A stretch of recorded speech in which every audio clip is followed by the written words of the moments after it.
Winning on the Wrong Side of History by Colin Liddell. Bibi Netanyahu is Prime Minister of Israel again, and the dissident right is both delighted and appalled. This is because Bibi is what we British call a Marmite politician, someone who is either loved or loathed, like the tar-like beef yeast extract from which the term comes. In fact, not only is he a Marmite politician, but he is also the Prime Minister of a Marmite country. So, whatever happens in Israel is going to have a divisive outcome. One more, in fact, if you look at a map of the Middle East, Israel looks exactly like a dagger, slicing the vast Islamic world into two large sections. But what do we learn from this latest election? There are a number of things that are clear, which lead to some less obvious things. The most obvious thing is the almost complete destruction of the left in Israel. The Israeli Labour Party, which for many years was the dominant political force in Israeli politics, is now a tiny, nostalgic remnant. This is what happens to big center-left parties in any country that has a true democratic system, by which I mean proportional representation. Israeli politics is now overwhelmingly right-wing, nationalist, and even supremacist in a way that many in the dissident right, seeing their own countries overwhelmed by invaders, can only look on it with envy.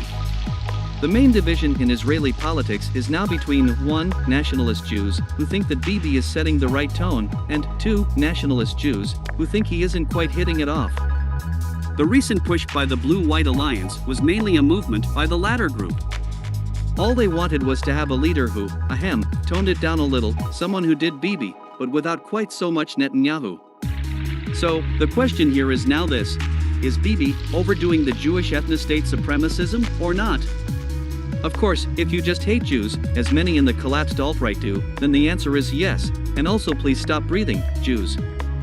A complementary question would be: would someone else, like Benny Gantz, leader of the Blue-White Alliance, do it any better? The conundrum that Israel faces is very simple. It is this: if you do colonialism and apartheid in the post-colonial and post-apartheid age, then people are going to notice. But alternatively, if you don't do colonialism and apartheid in a region where you are a tiny, hated minority, then you are dead. With the choice being between being dead and being noticed for doing current year bad things, it is little wonder that most Israelis have chosen the latter path, and have increasingly drifted to the right. In the past, the left offered Israelis some benefits. Compared to Bibi, Labour were better at appealing to the international community and LARPing as victims. Some of them even wore eye patches to heighten the effect, while also making sure the army was badass. They also chimed better with the whole AIPAC, under-the-radar support from dual citizen congresspeople, vibe, that Ilhan Omar recently called out. But while great for confusing the international community and winning nebulous sympathy, LARPing as victims is not always the best policy in the dog-eat-dog world of the Middle East. Eventually you have to start seizing and holding defensible territory, and that ultimately means moving or oppressing other peoples. Netanyahu still tries to put a moral gloss on it all, claiming that the next Palestinian bottle rocket will flatten Tel Aviv, but basically he is engaged in realpolitik. For Israel to survive where it does, it has to be what is colloquially known as a real cunt. Ben Shapiro channels this pretty well. So there is a definite logic to voters choosing Bibi, although many of them would like to achieve the same effects with a slightly lesser or more presentable cunt, which is why Gantz did so well in the election. But where does it all end? While this kind of realpolitik approach is great for the short term, it also creates certain toxins that build up and poison it. Left to its own devices, the Middle East would probably be a pretty chaotic and divided place, and, thanks to the divide-and-conquer strategy of Israel and complications from American foreign policy, it may even be more divided and chaotic than it normally is. But having what is effectively an alien and colonizing state in the midst of a civilizational area can only have an ultimately uniting and galvanizing effect. There have even been signs of this happening recently.